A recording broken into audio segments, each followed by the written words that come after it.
Alright, good afternoon. This is Nukemarine again. I'm doing this from Japan. I just recently moved back here from Norfolk, Virginia, where I was doing the last few recordings. And I wasn't going to plan until I settled down before I started finishing this set, but I thought I'd use my wife's computer, just load up some of the programs I was using, and try to finish up some more recordings for you guys. Alright, today what we had just talked about was recording and splitting up audio, exporting it into various formats, and utilizing lyrics. Now what I'm going to do is bring up what was called a kind of a nice website dealing with the scripts for the various dramas you might be using or watching. In this case, it's going to be a Dramanote script. Dramanote.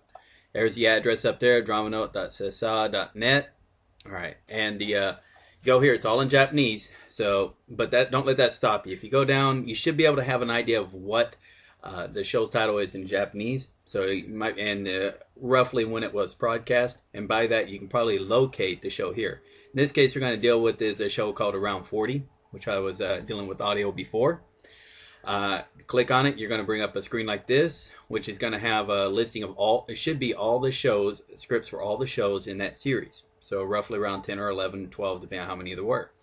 Click on, now this is just a brief summary. Click on the title again, and you'll bring up this screen, which is the full script, in addition to a lot of ads and other things. All I'm going to ask you to do is from the top, just select it all. Go all down to the bottom. And you want to go to the, make sure you're at the bottom of the actual script when you pick it out, because they do add in some extra things. So shift, hold down, select all, copy. Reason why I'm saying this is load it up onto this. I've already got it copied on here, but I pasted it into the notepad. And then here's the reason why I'm saying use notepad, file, save as. That's the important part. I'm going to save as, and right here I'm going to save it as Around 40 text file. Encoding, this is very important, UTF-8. Alright, click save. It'll save it as a text file. Slight benefit of that is now it saves as an unformatted text, doesn't have any of the HTML encoding that can mess up some of the word processing documents that you utilize. All right. Now, right now it's on a text file. With this, you can export it into your iPod. I'll show that when I go into the video portion on this. But also you can export it into, you can print it out. So let me demonstrate this real quick. Apologize ahead of time. My wife's processing file is in Japanese. But it shouldn't be too difficult. All you'll do is edit and paste unformatted text if you copied it from the website, or just import it as a text file from the one you just saved. So I'll redo that real quick, and here it is. I'm going to ask is, if you print this out, a good way to print it out, I would think, is in double columns. Print out, now here this says I don't know what that actually means. Right here it's the sections. Up here at top, you can't see it, but it says section. And what you do, and this, what you're doing is you're selecting it into columns. And what I like to do is I like to split it into two columns. In this case, with about a inch and a half, which is 1.1 centimeters, so inch and a half spacing in between. All right, and it prints out like this. And it shows like this. You just print it out as normal. And I'll show you on the next screen the benefits on doing that. And give it itself a header with the title and page number, so it's easy to quickly resort pages if they ever get mixed up. Alright, so before I go on to the video, so what we did is we brought into this website. It does not have all the dramas, but it has a large number of them. It's all in Japanese. Benefit of this site: it is almost like reading a small novel, a 20-page short story, but it's related to a show that you can listen to all the time, and you watch it, you understand what's going on. So when you hear the descriptive phrases, you can relate it to what you've seen in the show. So you can follow along even though if you're not understanding completely what you're reading. Makes it for a perfect graded reader, but it's graded to your level. Even more so when you go into the next part, considering subs SRS. Alright, so I'll stop this and I'll import into the next segment.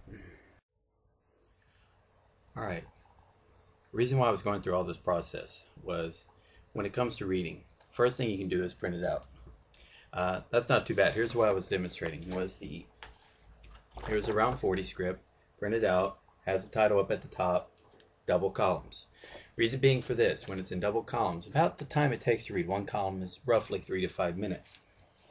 The benefit of that is you can read it normally. Side benefit is this. I've been doing this for a number of dramas. In this case, here I have one that's for Zettai Kureshi. page 11. Then I have it for Hanayori Dango, page whatever. Last Friends, page whatever. What I did was I took the scripts of the ones that I've been reading, the ones I've been well at, and shuffled them up, kind of like the shuffle function on your iPod. And then what I would do is I read either a left-hand side of one page, turn the page, read the right-hand side of another, turn the page, read the left-hand side. So I'm going 3 to 5 minutes, skipping into a different story from different parts of the story because I mixed them up. Kind of enjoyable, helps keep the you don't get into a rhythm. You don't zone out onto what you're reading.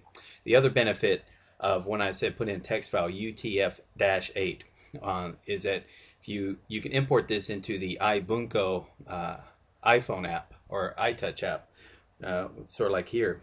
And as you can see, I've got hard to see, but I've got a number of dramas here. Each one I try to keep around 4 scripts per drama that I have. In this case, around 40.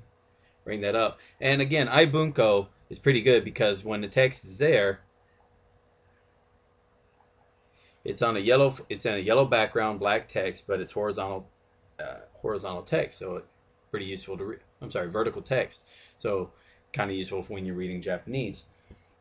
And in addition to, because it is on the iPhone, what I did is when you hold down on a word, what it'll do is it'll bring up this selection where you can go to any of the various dictionary programs you might have. In this case, let's say Kotaba. I just pressed on Josei. It'll bring up Kotaba and it'll go and tell you what the meaning of that word is. Very useful. So you don't have to be rushing to another dictionary because you have one right here on the iPhone and it's already looking it up for you. Well, iTouch for my case. Alright, so there you have it. It's in an electronic format which allows you to export it into various other fields. You can also print it out, take it on the way. Benefit last benefit, it's in paper. Okay, if you're walking around the office or in school and you're reading paper that looks like a printout, it doesn't look like you're goofing off. Yes, you're goofing off. You're studying Japanese, but you're still goofing off, but it doesn't look like that. So it is a way of almost camouflage. Even if you're doing something serious and other people are actually goofing off, your boss may not consider that a good reason. So my year in Africa, I found it really useful to just walk around, and all they saw was just a bunch of gibberish because it was Japanese. They thought I was some type of one of the foreign language experts on base, and I wasn't. I was doing it for fun. All right. If there's any questions on this, again, post a comment. I'll try to make either annotation to the video or make an answer to help explain anything for this segment. Next segment, we're going to start concentrating next 4 is on SRS. Thank you.